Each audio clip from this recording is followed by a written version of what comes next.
Hi, I'm Rick Kaler. Thanks for joining me. Recently, I read a news story about a small business owner whose landlord was not renewing her lease. A chain restaurant was buying the building and intended to raise it and build a new fast food franchise. The business owner was just distraught over this, as she had recently spent $30,000 to remodel the space that she was renting. One common reaction to stories like this is anger at the landlord for unfairly selling a building out from under a tenant. Another is, why would tenants spend so much money remodeling a building that they don't own? Neither response sees the whole story. I empathized with this owner's loss as a result of a bad business decision. The bad business decision wasn't spending $30,000 to remodel a space that she didn't own. Business owners make such tenant improvements all the time. Every tenant you see in a mall has poured thousands of dollars into fixing up and customizing their space. Tenant improvements can range from repairing a space to building a fast food restaurant on leased land. Now, the poor business decision that this owner made was not being sure the lease term ran for long enough to recoup the cost of the tenant improvements. The cost of any tenant improvement is a pure expense that needs to be factored in as part of the rent and then amortized over the life of the lease. This is because when the lease expires, both parties will have the right not to negotiate a new lease. In that case, any tenant improvements become the property of the owner. Landlords who choose to use property for something different when a lease expires are not abusing or taking advantage of tenants. That was the deal. They are simply exercising the contractual rights agreed to by both parties. Most new strip centers or malls lease relatively unimproved spaces, sometimes called shells.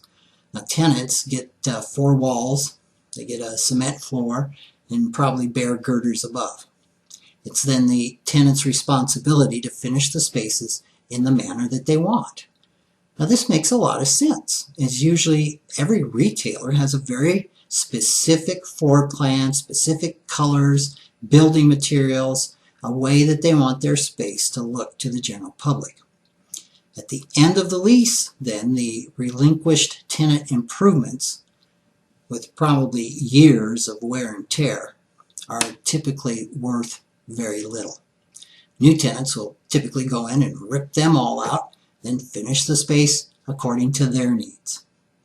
Let's take an example of a 5,000 square foot shell that rents for $8 a square foot annually. Let's say it will cost $100 a square foot for the retailer to finish the space. If the lease extends for 20 years, the annual cost of the tenant improvements is approximately $5 a square foot. That's $100 divided by 20 years. This brings the total cost for the lease space to about $13 a square foot. That's the $8 for the shell plus the $5 for the amortized tenant improvements. With a 4-year lease, though, the amortized cost would be $27 a foot. A 1-year lease would cost $108 a square foot. Either one would make the space too expensive. A business owner unable to get a longer term would either substantially reduce the cost of the tenant improvement, require the landlord to do the tenant improvements, or look elsewhere. Sometimes a tenant needs to spend a lot to improve the space, but doesn't want to commit to a long-term lease. So in that case, the tenant's best strategy is to get the landlord to improve the space so the tenant isn't left losing a bundle of money, especially if either party does not want to renew the lease. Business owners need to understand their rights and responsibilities as tenants. They also need to be sure the cost of rent and tenant improvements are reasonable over the life of the lease. It's a good idea to consult both an attorney and an accountant and possibly a real estate specialist before signing any commercial lease. Thanks for joining me.